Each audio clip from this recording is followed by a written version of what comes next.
1970 का दशक था। भारत के उत्तर पूर्व में मिजोरम की पहाड़ियों में बगावत की आग धधक रही थी। लाल डेंगा के नेतृत्व में मिजो नेशनल फ्रंट एक अलग राष्ट्र की मांग कर रहा था। चारों तरफ हिंसा का माहौल था और भारत की एकता को सीधी चुनौती दी जा रही थी। मिजोरम के बिगड़ते हुए हालात देख इंटेलिजेंस ब्यूरो ने अपने एक सीक्रेट एजेंट को वहां भेजने का निर्णय लिया था, जो थे अजित डोभाल। अजित की हाल ही में शादी हुई थी, लेकिन वो अपनी पहचान बदलकर बीबी अरुणी डोभाल को भी साथ लेकर मिजोरम पहुंच गए, जहां उन्होंने पता लगाया कि लाल डेंगा अपने 7 कमांडर्स के दम पर आतंक फैला रहा है। ये कमांडर्स लाल डेंगा की ताकत के साथ उनकी सबसे बड़ी कमजोरी भी थे और अगर इन 7 को तोड़ दिया जाए तो पूरा विद्रोह खत्म हो जाएगा। तभी अजित ने एक ऐसा प्लान बनाया जिसके बारे में सुनकर ही किसी की भी रूह कांप जाए। उन्होंने इन अलगाववादी कमांडरों को अपने ही घर खाने पर बुला लिया और अपनी पत्नी अरुणी से कहा, मेरे ऑफिस के कुछ दोस्त खाने पर आने वाले हैं, उनके लिए खास मीजो खाना, पोर्क यानी सुअर का मांस बनाना। खाना तैयार हुआ, लेकिन जब दरवाजा खुला तो अरुणी का दिल दहल उठा, क्योंकि हाथ में ऑटोमेटिक बंदूक लिए नकाबपोश खूंखार आतंकवादी अजित के घर में दाखिल हुए। क्योंकि उन्हें अजित पर भरोसा नहीं था, इसलिए वो बंदूक भी साथ लाए थे और घर के बाहर पहरा देने के लिए 1 दर्जन आतंकवादी भी। मगर अजित डोभाल ने मुस्कुराते हुए उनका स्वागत किया और खाने की मेज पर अपनी बातों से उन पर ऐसा जादू चलाया कि 7 में से 6 कमांडर भारत सरकार की तरफ आ गए और लाल डेंगा को सरकार के सामने घुटने टेकने पड़े, जिसके बाद शांति समझौता हुआ और ये मिजोरम के रेस्पेरेट्स मूवमेंट्स को खत्म करके वहां चुनाव करवाया गया और अजित डोभाल का मिशन कामयाब रहा। लेकिन ये तो सिर्फ एक मिशन था, असली कहानी अभी बाकी थी। भारत के national security adviser Ajit Doval, जिन्हें भारत का James Bond, spy master, super cop और 21वीं सदी का चाणक्य भी कहा जाता है, उनकी कहानी किसी स्पाई थ्रिलर फिल्म से कम नहीं है। आज भी सिर्फ उनके नाम से ही पाकिस्तान थर-थर कांपने लगता है।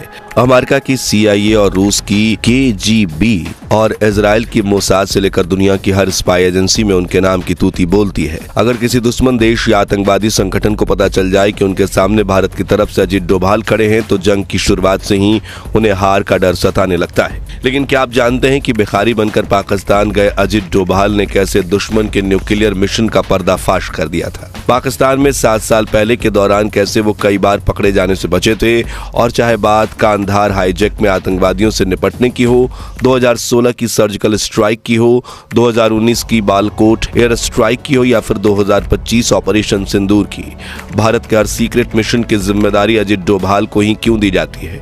जानेंगे 21वीं सदी के चाणक्य अजित डोभाल की इस अनसुनी अनकही कहानी में। लेकिन उसके पहले अगर आपको इंडिया की सीक्रेट एजेंसी पर गर्व है तो वीडियो को लाइक करके कमेंट बॉक्स में जय हिंद जरूर लिखें। कहानी की शुरुआत होती है 20 जनवरी 1945 में, जब उत्तराखंड के पौड़ी गढ़वाल में रहने वाले मेजर GN डोभाल के घर अजित डोभाल का जन्म होता है। जब उनके पिता आर्मी में थे, इसलिए आगे चलकर उनका ट्रांसफर राजस्थान में होता है, जहां अजमेर के इंडियन मिलिट्री बोर्ड स्कूल से अजित अपनी स्कूलिंग पूरी करते हैं और साल 1967 में आगरा यूनिवर्सिटी से इकोनॉमिक्स में मास्टर्स की पढ़ाई पूरी करते हैं, जिसके अगले ही साल वो UPSC का पहला अटेम्प्ट देते हैं और UPSC क्रैक भी कर लेते हैं और पुलिस ऑफिसर के तौर पर उनकी पहली पोस्टिंग केरला के कोयट्टम में होती है। मगर उनकी पोस्टिंग के कुछ समय बाद ही केरला में कुछ ऐसा होता है जिससे अजित डोभाल में 26 साल की उम्र में फेमस हो जाते हैं।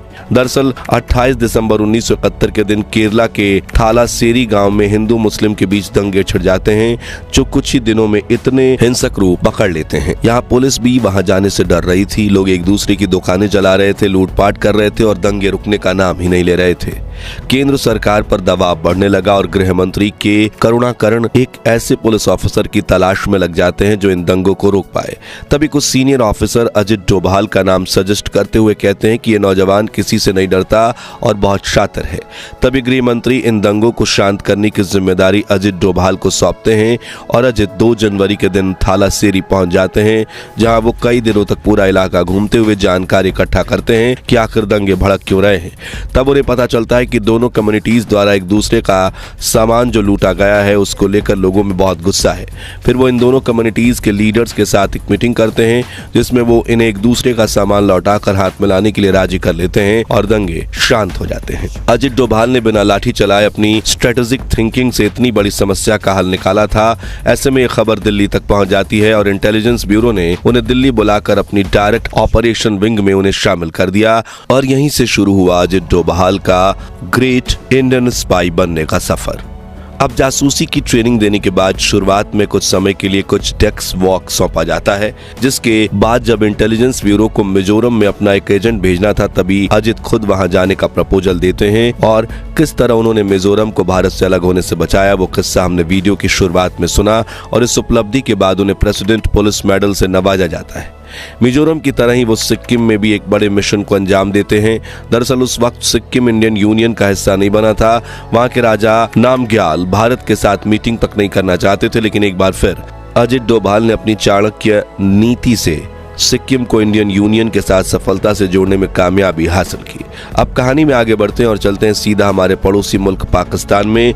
तो साल 1972 में जब भारत ने अपना पहला परमाणु परीक्षण किया तो पाकिस्तान तिलमिला उठा। वहां के nuclear scientist doctor AQ Khan ने चीन और नॉर्थ कोरिया की मदद से न्यूक्लियर टेस्ट की और अपने कदम बढ़ाने शुरू किए, जिसकी भनक लगते ही प्रधानमंत्री इंदिरा गांधी ने पाकिस्तान में भारत की खुफिया एजेंसी रॉ यानी रिसर्च एंड एनालिसिस विंग के नेटवर्क को फैलाना शुरू किया और पाकिस्तान जाने वाले भारतीय जासूसों में से एक थे अजित डोभाल, जिन्होंने इस्लामिक रीति रिवाज सीखे, पाकिस्तानियों के लहजे में उर्दू बोलना सीखा और सीधा पहुंच गए पाकिस्तान के कहूता शहर में, क्योंकि उन्हें शक था कि यहाँ मौजूद खान रिसर्च सेंटर में पाकिस्तान का न्यूक्लियर प्रोग्राम चल रहा है। अजित डोभाल कई महीने तक एक भिखारी के बेस में उस रिसर्च सेंटर के बाहर बैठे रहे और भीख मांगते मांगते वहां काम कर रहे सभी साइंटिस्ट की कुंडली निकाल ली। उन्होंने वहां के गार्ड से लेकर छोटे कर्मचारियों तक से दोस्ती कर ली थी। भीख मांगते वक्त वो छोटी छोटी बातें करते, लोगों से सवाल पूछते और अपनी समझ के दम पर उन छोटे छोटे जवाबों से बड़े बड़े राज निकालते। अब अजित ये तो जान चुके थे कि अंदर कुछ बड़ा हो रहा है, लेकिन भारत सरकार और मित्र राष्ट्रों को उसका सबूत देना जरूरी था। ऐसे में अजित डोभाल को एक तरकीब सूझी। दरअसल न्यूक्लियर फैसिलिटी में काम करने वाले वैज्ञानिक की त्वचा और बालों में रेडिएशन का स्तर ज्यादा होता है। ऐसे में अजित ने सोचा कि अगर उनकी टेस्टिंग की जाए तो ये पक्का हो जाएगा कि वो न्यूक्लियर रिएक्टर पर ही काम कर रहे हैं। ऐसे में उन्होंने वैज्ञानिकों का पीछा करना शुरू किया और वो वैज्ञानिक जहां बाल कटवाते, अजित उस नाई को बातों में बहला फुसलाकर वो बाल उठा लेते। इस तरह कई वैज्ञानिकों के बाल भारत भेजे गए, जिनकी टेस्टिंग ये कंफर्म करती थी कि खान रिसर्च सेंटर में पाकिस्तान परमाणु बम बना रहा है। जिसके बाद अजित डोभाल ने उनमें से एक वैज्ञानिक को उनकी माशूका के साथ पकड़ लिया और धमकी दी कि ये खबर मैं तुम्हारी बीवी को बता दूंगा। अगर तुम चाहो कि ऐसा ना हो तो तुम मुझे पाकिस्तान के न्यूक्लियर वेपन की ब्लूप्रिंट दे दो। वो वैज्ञानिक भी मान गया, लेकिन उसने एक शर्त रखी कि भारत उसे पाकिस्तान से बाहर निकालने का वादा करे और $10,000 दे, ताकि वो नए सिरे से अपना जीवन शुरू कर सके। अजित डोभाल ने यह खबर प्राइम मिनिस्टर ऑफिस तक पहुंचाई, मगर उस समय भारत में पोस्ट इमरजेंसी का दौर चल रहा था। सरकार बदल चुकी थी और मोरारजी देसाई भारत के प्रधानमंत्री बन चुके थे, जो रॉ से नाखुश रहते थे। इसलिए उन्होंने कहा कि हमारे पास बजट नहीं है। लेकिन अजित डोभाल पाकिस्तान की न्यूक्लियर फैसिलिटी को तबाह करने की तरकीबें खोजने की कोशिश में लगे रहे। उन्होंने इजराइल की स्पाई एजेंसी मोसाद से कहा, देख लो पाकिस्तान और नॉर्थ कोरिया मिलकर न्यूक्लियर बम बना रहे हैं, जो बन गया तो फिर इजराइल की सेफ्टी भी खतरे में पड़ेगी। तब इजरायली सरकार ने अजित डोभाल से कहा कि चलो हम इजराइल से फाइटर जेट को भेजकर खान रिसर्च सेंटर ही उड़ा देते हैं, लेकिन हमें इराक से होते हुए नहीं बल्कि पूरा गोल घूम कर आना पड़ेगा। इसलिए आप सिर्फ अपने गुजरात के मिलिट्री एयरबेस पर रीफ्यूलिंग का इंतजाम करवा दो, बाकी हम देख लेंगे। अजित डोभाल के इस मास्टर प्लान से रॉ के चीफ RN काओ काफी खुश थे और वो तुरंत प्रधानमंत्री मोरारजी देसाई की मंजूरी लेने PMO पहुंच गए। लेकिन मोरारजी देसाई बोले, हमें ऐसा करने की क्या जरूरत है, पाकिस्तान जो कर रहा है वो अपनी धरती पर कर रहा है। और उन्होंने इजराइल के साथ इस टॉप सीक्रेट प्लान को रिजेक्ट कर दिया, जिससे गुस्सा होकर RN काओ ने रिजाइन दे दिया। लेकिन अजित डोभाल कुल 7 वर्षों तक पाकिस्तान में रहे। उन्होंने वहां की सरकार और मिलिट्री की और भी बहुत जानकारी भारत सरकार तक पहुंचाई, जिसमें कई बार वो पकड़े जाने से बचे। जैसे कि एक बार भीड़ में उनकी नकली दाढ़ी उखड़ गई। वहीं एक बार जब वो कुछ सरकारी अधिकारियों के बीच बैठे थे, तब एक स्थानीय मुस्लिम व्यक्ति ने शक जताते हुए कहा, तुम मुसलमान नहीं हो सकते क्योंकि तुम्हारे कान छिदे हुए हैं। ऐसी परिस्थितियों में वो शांत रहे और वहां से बहाना बनाकर निकलकर पाकिस्तान के किसी और शहर में गायब हो गए। इस तरह सालों बाद वो भारत वापस आए। यहाँ वो पहले पंजाब में खालिस्तान के रूप में एक अलग देश की मांग करने वालों के बीच पाकिस्तानी एजेंट बनकर रहे। उन्हें यकीन दिलाया कि वो उनकी मदद करने आए हैं और हमेशा की तरह पूरी इंफॉर्मेशन निकाल ली, जिसका इस्तेमाल करके इंडियन आर्मी ने ऑपरेशन ब्लैक थंडर लॉन्च किया। फिर 90 के दशक में वो जम्मू कश्मीर पहुंचे, जो उस वक्त आतंकवादियों का गढ़ माना जाता था। अजित डोभाल ने वहां आते ही पाकिस्तान सरकार से जुड़े एक मिलिटेंट कूका पारे को अपनी तरफ कर लिया। कूका पारे ने पाकिस्तान के खिलाफ भारत की खूब मदद की और खुद ने भी आतंक छोड़ दिया, जिसके बाद 1996 में चुनाव में कूका पारे जम्मू कश्मीर का MLA बन गया। दोस्तों, अजित डोभाल की शानदार नेगोशिएशन स्किल्स का एक नमूना हमें कांधार हाईजैक के दौरान भी देखने को मिला था। दरअसल साल 1999 में नेपाल से दिल्ली आ रही इंडियन एयरलाइंस की फ्लाइट IC841 को ISI से जुड़े 5 आतंकवादियों ने हाईजैक कर लिया था। वो चाहते थे कि प्लेन में सवार 176 यात्रियों के बदले पाकिस्तान के 100 आतंकवादियों को भारत रिहा करे और $2 बिलियन भी दे। तभी इस हाईजैक की नेगोशिएशन की जिम्मेदारी अजित डोभाल को सौंपी गई। इसी दौरान उन्होंने अपनी चाणक्य बुद्धि का इस्तेमाल करके बातचीत के दौरान हाईजैकर्स के दिमाग में अपना डर बिठा दिया, जिसके बाद 100 की जगह उन्हें सिर्फ 3 आतंकवादी दिए गए और एक पैसेंजर के अलावा उस फ्लाइट के सभी पैसेंजर्स को सही सलामत रेस्क्यू करके वापस लाया गया। इस तरह 1971 से 1999 तक उन्होंने इंडियन एयरलाइंस की 15 हाईजैकिंग्स में आतंकवादियों के साथ नेगोशिएशन की थी या फिर क्या करना उसका प्लान बताया था।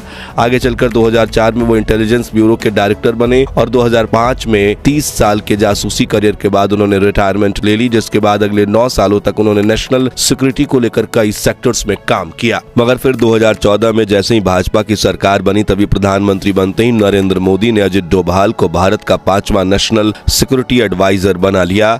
इसके बाद जो हुआ वो इतिहास में सुनहरे अक्षरों में दर्ज है। 2016 की सर्जिकल स्ट्राइक, 2019 की बालकोट एयर स्ट्राइक और 2025 की टॉप सीक्रेट मिशन ऑपरेशन सिंदूर, इन सभी के पीछे जो दिमाग था वो एक ही था, अजित डोभाल का। कहा जाता है कि प्रधानमंत्री नरेंद्र मोदी भी डोभाल साहब की सलाह के बिना कोई बड़ा कदम नहीं उठाते और पाकिस्तान वो तो सिर्फ अजित डोभाल का नाम सुनते ही कांप उठता है। तो दोस्तों, आपको नए भारत के चाणक्य कहे जाने वाले श्री अजित डोभाल के जीवन की ये रोमांचक कहानियां कैसी लगी, कमेंट्स में बताइए। ये वीडियो पसंद आई हो तो इसे लाइक और शेयर करके देश के इस असली हीरो की कहानी घर घर तक पहुंचाइए और भारत के इतिहास से जुड़े ऐसे ही महान शख्सियतों के बारे में जानते रहने के लिए हमारे चैनल को सब्सक्राइब करके पास वाली घंटी बजा दीजिए। जय हिंद, जय भारत।